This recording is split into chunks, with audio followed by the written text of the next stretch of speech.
안녕하세요. 임현입니다. 자, 이번에 2024년 대비 바른 형사정책 교재가 또 새로 출간이 돼서 또 강의를 진행하도록 하겠습니다. 자, 형사정책 파트는 7급, 9급 그 교정직에서 절반에 해당이 되는 과목이고요. 그 다음에 보호직, 7급 보호직이 그동안 형사정책으로만 출제가 됐고 2024년도부터는 9급 보호직에도 형사정책이 새로 도입이 됐습니다. 그래서 7급, 9급 교정직뿐만 아니라 7급, 9급 보호직 모두 형사정책을 다 준비를 해야 되고요.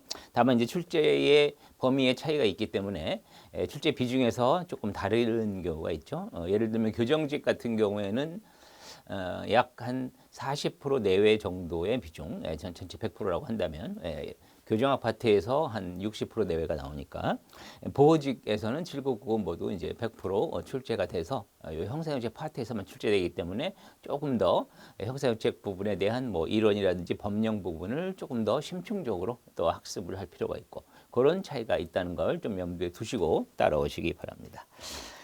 자, 형사정책에 대한 또 이야기를 좀 일단 형사정책이 무엇인지부터 그죠? 아마 얘기를 좀 해야 되겠죠. 형사정책을 간단히 적어 보면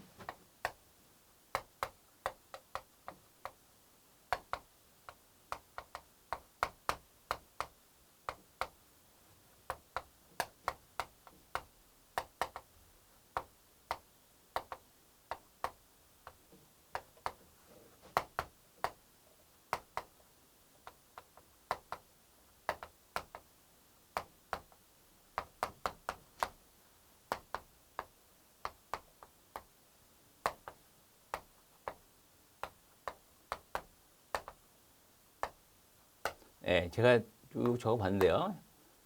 범죄의 현상 원인 파악해서 또 범죄 방지 대책을 수립하고 그죠? 이런 국가의 일체 활동이다. 이렇게 적어봤습니다. 이게 이제 형사정책의 하나의 이제 개념이라고 할 수가 있는데 여기에서 이제 범죄가 무엇이고 범죄의 현상이 무엇이고 원인이 무엇이고 범죄 방지 대책에는 어떤 것들이 있는가 이런 걸 하나하나 파악해 나가는 과정이 바로 우리 형사정책을 이제 파악하는 과정이 되겠고요. 자, 그러면 여기서 기본적인 개념부터 하나씩 한번 들여다보죠. 맨 먼저 이제 범죄라고 적어놨습니다. 범죄. 범죄에서는 뭐 교정학 파트에서도 출제가 되고 특히 형사정책에서는 범죄의 세부적인 다양한 의미의 개념이 있거든요. 여러 가지 개념을 기초로 해서 출제 빈도가 상당히 높은 편입니다. 그 중에 가장 대표적인 분류하면 실질적 의미의 범죄와 형식적 의미의 범죄 이렇게 생각해 볼 수가 있어요. 우리가 잘 알고 있는 범죄 그러면 뭐 살인죄라든지 절도죄라든지 강도죄라든지 이런 범죄는 법에 적혀 있는 거죠. 우리 법상 형법이라고 하는 형법전에 적혀 있습니다. 이렇게 법에서 취급하고 있는 범죄로 취급하고 또 형벌을 규정해서 형사처벌을 하고 있는 내용 이것을 법이라고 하는 형식에 의해서 다루고 있기 때문에 그것을 형식적 의미의 범죄라고 부릅니다. 형식적 의미의 범죄는 법에 범죄가 무엇이고 거기에 따라서 범죄를 저지르면 어떤 형벌을 부과할 것이다라고 규정하는 것들을 여기에 해당이 되는 범죄를 형식적 의미의 범죄라고 불러요. 근데 여기서 말하는 법이라고 하는 거는 꼭 뭐 살인죄나 절도죄 같은 형법에 규정되어 있지만 형법 말고도 범죄와 형벌을 규정하는 법은 되게 많죠. 뭐 국가보안법이라든지 또 각종 행정법규, 뭐 식품위생법이니 또 무슨 법이니 행정법규의 범죄와 형벌 규정한 게 되게 많습니다. 그 넓은 걸 포괄적인 의미, 넓은 의미의 형법이라고 해요. 형법. 그리고 살인, 절도, 강도라는 걸 직접적으로 규정하고 있는 건 좁은 의미의 우리가 알고 있는 형법이 되고 그래서 이렇게 법에 이게 포인트가 되는 겁니다. 법의 범죄와 형벌을 규정하고 있는 게 형식적 의미의 범죄고 그 다음에 우리 형사정책을 연구하기 위해서는 좀 더 포괄적으로 실질적 의미를 많이 다룹니다. 실질적 의미의 범죄는 반사회적 법익 침해 행위 또는 사회적 유해 행위 여러 가지 이제 학자마다 표현이 다른데 사회적 유해 행위라고 한다면 각종 사회적으로 유해한 행위 여기서는 중요한 게 법 규정 유무와 상관없이 이런 뜻이에요. 상관없이란 말은 법에 적혀 있는 경우도 있고 법에 적혀 있지 않은 경우도 있고 전부 포괄하여 다른 각종 사회적 유해한 행위. 예를 들어서 사람을 죽이는 행위다, 물건을 훔치는 행위다. 사회적 유해 행위죠. 하지만 그거는 법에 적혀 있는 것 중에 하나고 법에 안 적혀 있는 거 예를 들면 뭐 쓰레기 무단 투기라든지 세칙이라든지 여러 가지 각종 뭔가 사회에 해를 끼치고 타인에게 해를 끼치는 행위들이 있죠. 그런 행위들은 분명히 사회적 유해 행위입니다. 그래서 실질적 의미의 범죄에 포함이 되지만 법에 적혀 있지 않다면 법의 범죄 형벌로 규정이 되어 있지 않다면 그것은 실질적 의미의 범죄는 되지만 형식적 의미의 범죄는 되지 않는 거죠. 그래서 그림으로 그려보면 실질적 의미가 넓은 의미고 그 중에 살인, 절도 등등등은 도저히 그죠? 우리가 처벌 안 할 수 없다 하는 것들을 형식적 의미의 범죄, 법으로 규정해서 이 좁은 의미가 형식적 의미의 범죄다. 말하자면 형식적 의미의 범죄는 모두 실질적 의미의 범죄에 포함이 된다. 그 다음에 실질적 의미의 범죄 중 형식적 의미에 포함되지 않는 것도 있다. 그죠? 이해할 수 있겠죠? 네, 이게 이제 범죄에 대한 가장 기본 개념이에요.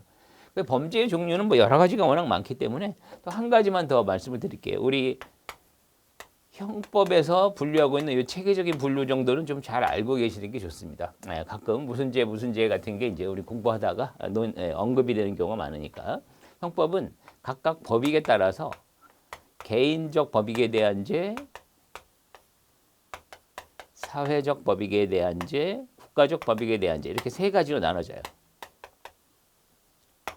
이거 쓴 순서는 우리 법조문은 국가적 법익이 맨 앞에 나오고 그 다음에 사회적 법익, 개인적 법익인데 학자들은 개인적 법익을 앞에다 놓고 보통 교재는 또 이런 식으로 되어 있습니다. 그래서 학자들이 분류하는 순서에 따라서 제가 한번 배치를 해봤는데 그러면 우리 법조문에 있는 순서대로 이거 역순으로 얘기하면 국가적 법익이라고 하는 건 국가의 안전 평온을 해야 하는 거예요. 예를 들면 뭐 내란죄, 그죠? 국가의 존립에 위태롭게 하는 거죠. 외환죄. 뭐 간첩죄 등등등 이렇게 국가의 안전과 관련된 각종 범죄 등이 국가적 법익과 관련됐다. 여기서 법익이라고 하는 것은 한자로 쓰면 이렇게 생겼죠. 법적으로 오랜만에 쓰니까 이것도 이익이에요. 이익은 이익할 때 이익자. 그래서 법적으로 보호하는 이익이란 뜻입니다. 그래서 개인을 보호하고자 하는 것. 사회를 보호하고자 하는 것, 국가를 보호하고자 하는 것 이렇게 이해하시면 되겠고요. 그 다음에 사회적 법익은 상당히 포괄적인데 뭐 여러 가지가 많습니다. 지금 없어진 뭐 간통죄도 여기에 해당이 되고 그 다음에는 또 뭐 도박죄 같은 게 있고 각종 약물 관련 범죄 있죠. 마약 관련 범죄. 그 다음에 또 뭐 우리 방화죄라든지 뭐 여기도 많은 범죄가 있는데 이런 거는 이제 개인적 법익이 아니라 사회적 법익으로 다루고 있는 이유가 뭐냐면 도박이라고 하는 건 건전하게 근로를 해가지고 그죠? 수익을 얻고 이런 것을 저해하는 행위이기 때문에 사회적으로 그런 불안전한 올바르지 않은 것을 방치할 수 없다. 그래서 사회적 법익이고요. 약물 같은 경우도 사람들이 마약이나 이런 데 중독돼서 남용이 되고 있는 이런 사회의 풍조를 방치할 수 없다.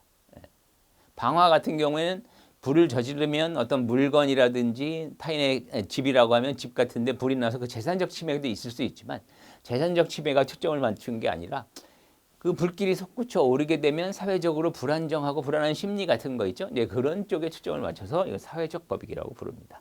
이런 각종 사회적 법익이 있고요. 개인적 법익은 우리가 가장 잘 아는 거. 사람의 생명과 관련된 뭐 살인죄라든지 그 다음에 사람의 신체에 관한 상해죄도 있고 폭행죄도 있고 여기 수많은 범죄, 각종 재산 범죄인 뭐 절도, 강도 등의 범죄가 있고 이거는 재산 범죄죠. 그래서 각각 개인의 생명, 신체, 재산 등과 관련된 범죄들, 뭐 명예와 관련한 명예훼손죄도 있고 이렇게 여러 가지 범죄들이 있어요. 이게 우리 법에서 형법에서 분류하고 있는 기본적인 분류니까 참고로 알아두시면 되겠고요. 자. 이제 범죄에 대해서 좀 자세히 설명을 드렸고 그럼 범죄는 그냥 이런가 보다 우리가 생각을 충분히 할 수 있겠죠. 최소한 형식적 의미의 범죄와 실질적 의미의 범죄 정도는 생각해 볼 수가 있을 테고요. 그 다음 단계로 우리가 볼 거는 현상입니다. 현상.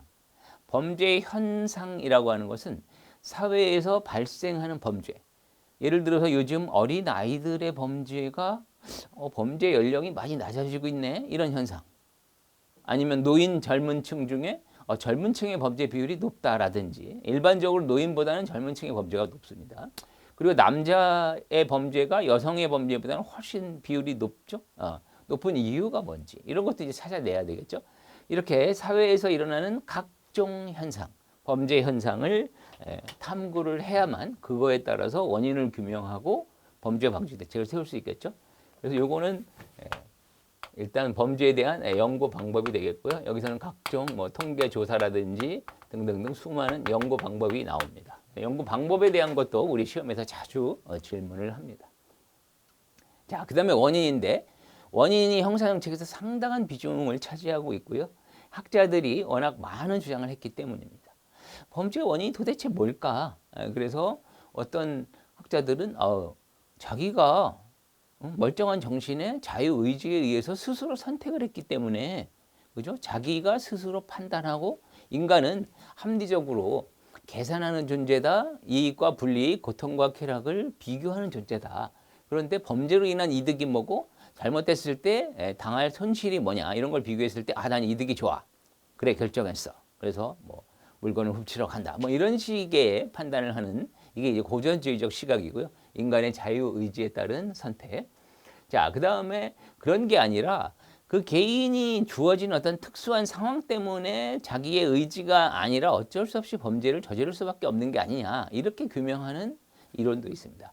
그건 이제 실증주의 시각인데 범죄의 어떤 소질이나 그러니까 부모로부터 받은 안 좋은 유전 인자라든지 어떤 일정한 소질 때문에 범죄를 저지른 사람도 있을 수 있고 그 다음에 아주 안 좋은 환경 속에 자랐기 때문에 환경 때문에 범죄를 저지르는 사람도 있을 수 있죠. 바로 이런 소질과 환경 등으로 인하여 자기가 선택해서 범죄를 저지르는 게 아니라 어쩔 수 없이 범죄를 저지른다라고 해석하는 실증주의적 시각도 있을 수 있어요. 그 수많은 분파가 있고 수많은 이론, 수많은 학자들이 있는데 거기서 출제 비중이 상당히 높습니다. 물론 여기 형사정책 파트에서 보면 법령도 워낙 비중이 워낙 많기 때문에 법령에서 출제 비중이 더 높아서 범죄 원인론과 관련해서는 비중이 상대적으로 적은 편입니다. 그 교정학, 교정직 같은 경우에는 범죄 원인론에서 그러니까 학자들의 범죄 원인에 대해서 한 문제 나올 때도 있고 한 두 문제 정도, 많으면 한 세 문제까지 가능하고요. 그 정도고. 그다음에 이제 형사정책만 다루고 있는 보호직은 조금 더 비중이 높습니다. 그래서 하지만 이제 법이 더 비중이 높다라는 거는 또 계속 이제 말씀을 드릴 거고요.